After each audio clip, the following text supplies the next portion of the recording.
आज बात करेंगे कक्षा 12वीं विषय भूगोल ज्योग्राफी के इंपॉर्टेंट रियल मॉडल पेपर के बारे में, जो कि आपके लिए बहुत ज्यादा इंपॉर्टेंट है। साथ ही दोस्तों इस पूरे मॉडल पेपर का पूरा सॉल्यूशन इसी वीडियो के माध्यम से आपको प्रोवाइड करवाया जाएगा, तो आपको कहीं और जाने की कोई जरूरत है नहीं। बस वीडियो में लास्ट तक बने रहिए। अच्छा लगे लाइक कीजिए, शेयर कीजिए और चैनल को सब्सक्राइब कीजिए। चलिए वीडियो स्टार्ट करते हैं। साथ ही दोस्तों इस पूरे वीडियो की फुल पीडीएफ आपको टेलीग्राम पे मिल जाएगी, तो लिंक डिस्क्रिप्शन पर है, आप वहां से टेलीग्राम ज्वाइन कीजिए। तो देखते हैं, सबसे पहले आपका है सही विकल्प लिखिए। तो पहला क्वेश्चन यहाँ पे आपका दिया हुआ है कि अमूलवादी विचारधारा का प्रतिपादन किसने किया।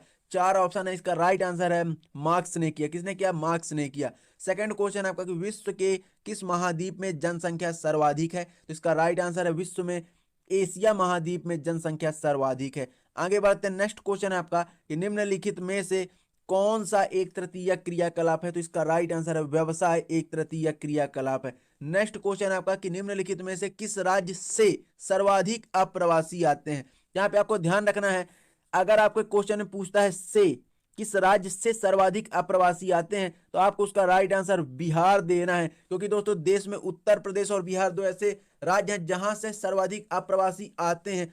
अगर यहाँ पे पूछा होता कि किस राज्य में सर्वाधिक अप्रवासी आते हैं, तो अगर में होता तो इस दशा में इसका राइट आंसर होता महाराष्ट्र। तो आपको छोटी सी चीज से और में को ध्यान रखना है, इससे आपका एक नंबर बन भी सकता है और आपका एक नंबर बिगड़ भी सकता है। इसलिए हमने आपको क्लियर कर दिया कि अगर पूछा है कि निम्नलिखित में से किस राज्य से सर्वाधिक अप्रवासी आते हैं, तो आप लोग अपने बुक के हिसाब से देख लीजिएगा, बाकी इसका राइट आंसर होगा बिहार। यदि पूछता है किस राज्य में सर्वाधिक अप्रवासी आते हैं, तब उस दशा में आपका राइट आंसर होगा महाराष्ट्र। तो उम्मीद है आपकी ये कंफ्यूजन जो है दूर हो गई होगी। तो अभी इसका राइट आंसर क्या है? बिहार है। आप लोग अपने बुक के हिसाब से देख लीजिएगा, किसी में उत्तर प्रदेश भी दिया हुआ है, तो दोनों ही राइट है लगभग।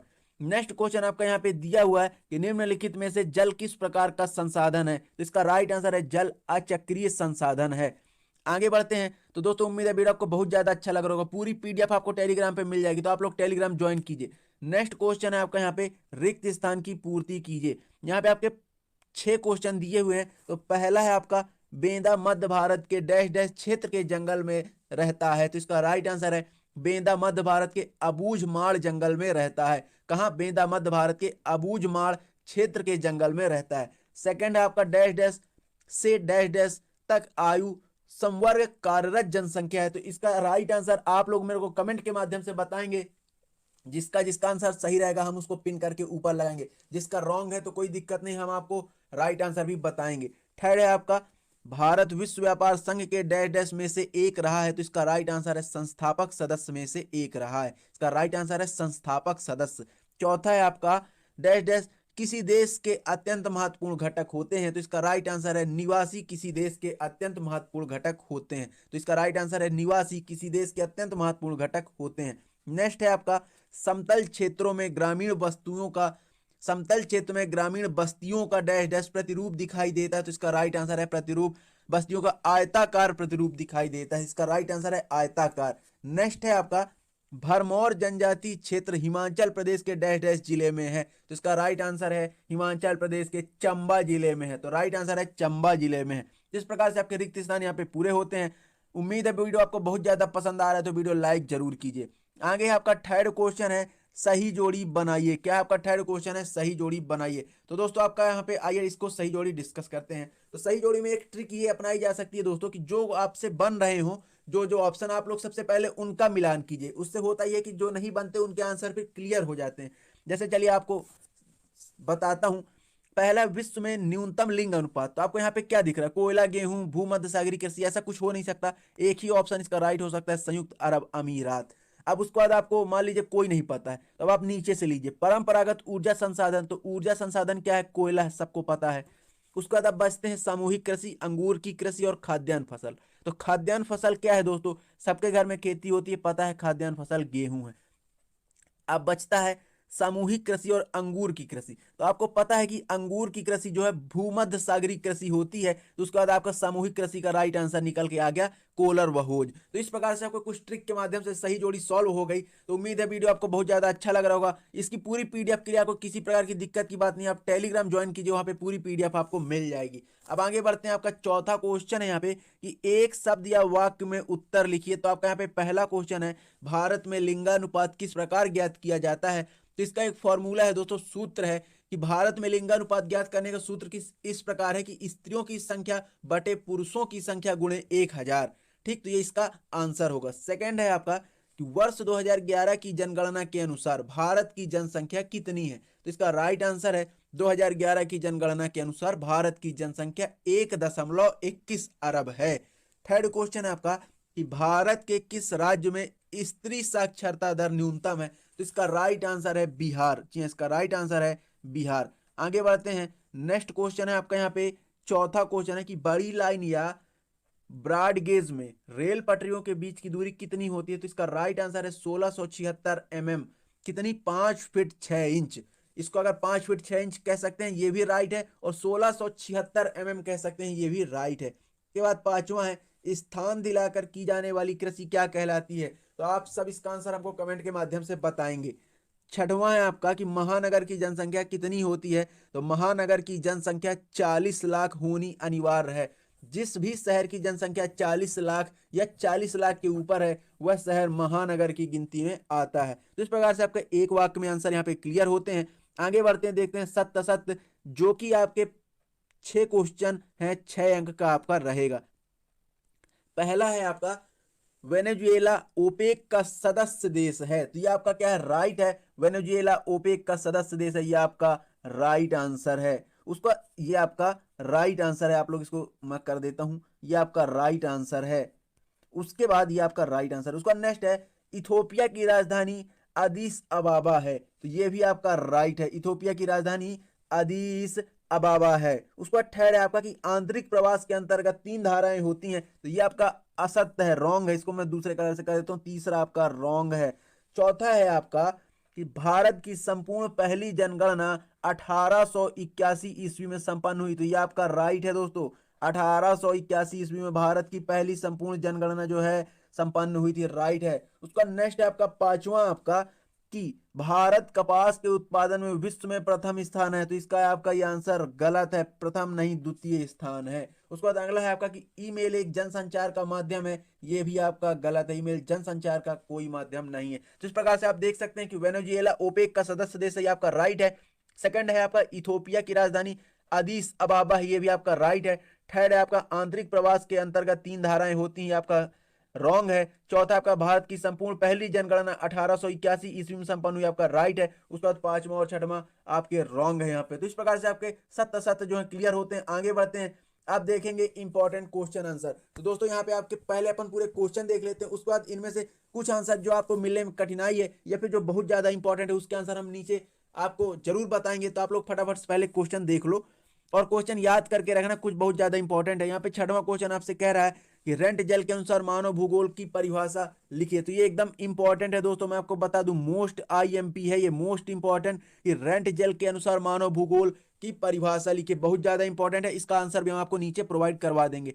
इसी का एक अथवा क्वेश्चन है दोस्तों, मानव भूगोल के 2 उप क्षेत्रों के नाम लिखिए। सातवां क्वेश्चन आपका कि चलवासी पशुचारण किसे कहते हैं अथवा व्यापारिक पशु पालन किसे कहते हैं। आठवां क्वेश्चन है आपका यहाँ पे स्थानांतरी कृषि की 2 विशेषताएं लिखिए अथवा व्यापारिक कृषि की कोई 2 विशेषताएं लिखिए। नौवां है आपका कृषि आधारित उद्योगों के नाम लिखिए अथवा कुटीर उद्योग की कोई 2 विशेषताएं लिखिए। इसके बाद 10वां है आपका मानव बस्ती को परिभाषित कीजिए अथवा बस्ती के रैखिक प्रतिरूप का चित्र बनाइए। उसी प्रकार आपका आगे बढ़ते हैं, 11वां क्वेश्चन आपका यहाँ पे दिया हुआ है मुख्य श्रमिक किसे कहते हैं अथवा भारतीय श्रमिकों को व्यावसायिक संवर्ग में वर्गीकृत कीजिए। 12वां है गैरिसन नगर किसे कहते हैं अथवा प्रशासनिक नगरों के कोई 2 उदाहरण। तो गैरिसन नगर ये भी आपका मोस्ट इंपॉर्टेंट है दोस्तों, इसको भी आप लोग ध्यान से देखिएगा, इसका आंसर हम आपको नीचे जरूर बताएंगे।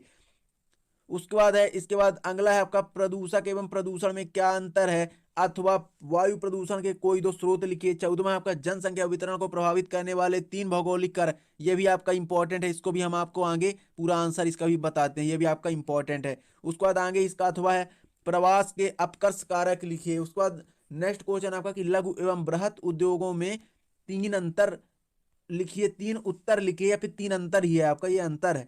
उसके बाद इसी का अथवा है प्राथमिक एवं द्वितीय क्रियाकलाप में 3 अंतर लिखिए। 16वां क्वेश्चन है ग्रामीण एवं नगरीय जनसंख्या में कोई 3 अंतर अथवा प्रवास के सामाजिक परिणाम लिखिए। उसका 17वां क्वेश्चन आपका बंजर व व्यर्थ भूमि एवं कृषि योग्य व्यर्थ भूमि में अंतर लिखिए, ये भी आपका इंपॉर्टेंट ही है। तो आप लोग इसको भी एक बार नीचे हम आपको इसका आगे पूरा आंसर बताएंगे, आप लोग वहां से देख लीजिएगा। पीडीएफ आपको टेलीग्राम पे मिल जाएगी, मैं बार बार बता रहा हूँ, आप लोग टेलीग्राम ज्वाइन कीजिए। इसी का अथवा है रबी की एवं खरीफ की फसल में कोई तीन अंतर लिखिए। 18वां क्वेश्चन है इंदिरा गांधी नहर कमान क्षेत्र का सिंचाई पर क्या प्रभाव पड़ा, लिखिए। इसी का अथवा है भारतीय राष्ट्रीय जल नीति 2002 की विशेषताएं लिखिए। अथवा 19वां क्वेश्चन है आपका, 19वां क्वेश्चन है विश्व के मानचित्र में निम्न को दर्शाइए। तो आपको यहाँ पे एक मानचित्र दिया जाएगा जो कि विश्व का है, उसमें से आपको ये ऑप्शन दिए, इनको इनको आपको दर्शाना है कि ये आखिर विश्व के मानचित्र में कहाँ स्थित है। तो ये आपके यहाँ पे दिए हुए हैं, आप लोग को इनको देखना। इसी का अथवा भी है, ये भी दिए हुए हैं, आपको इनको विश्व के मानचित्र में बताना है।